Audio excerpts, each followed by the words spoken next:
he goes on to Robben Island and is mistreated. They are made to dig in a quarry. They were sleeping on the floor, no mattress. He spent 27 years. And many would say, 27, oh, what a waste. No, that suffering in prison helped him to become more magnanimous, willing to listen to the other side, to see the people he regarded as enemy. They too were human beings who had fears, expectations, and they had been molded by their society. It's like being put in a kind of fiery furnace to be refined. And in fact, in some ways, some suffering, maybe even intense suffering, is a necessary ingredient for developing compassion. I think you have mentioned, I think very right. You say suffering, problem, actually is the opportunity testing you.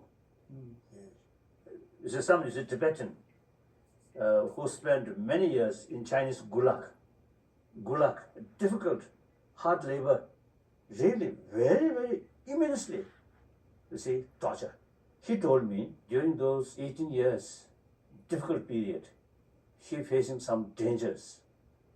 I thought danger maybe on his life. And I asked, what kind of danger? He told me, danger of losing compassion towards those Chinese perpetrators.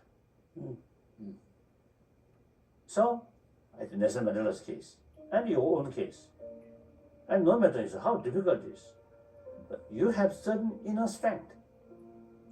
Because of this, so spiritual sort of experience and thinking. So that's something, I think something very useful, particularly when we're passing through difficulties. So this So this shows that the Tibetan saying is really true, and the suffering is what makes you appreciate joy.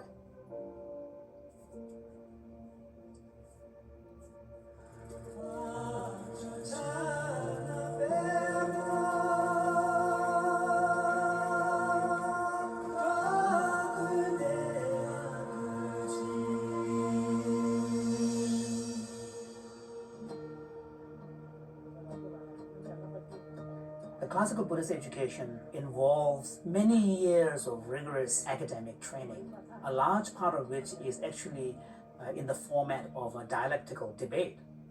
A concept needs to be always examined thoroughly. If it is not tested, it's like a sandcastle. With one finger below, the whole thing crumbles down. And His Holiness has a very sophisticated academic background. And this is one of the reasons why when he sits down with scientists and academics, Western scholars, to engage in a deep conversation of any topic, they are surprised to see an intellect. They are fascinated by the way in which his mind works. Since my childhood, I always have the curiosity.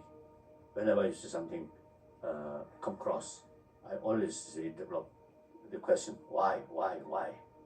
That, if may I say so, that's the indication my brain is something good.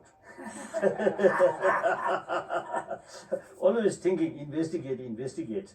So that, brought me interest about science. Over 30 years, I developed more serious discussion with modern scientists.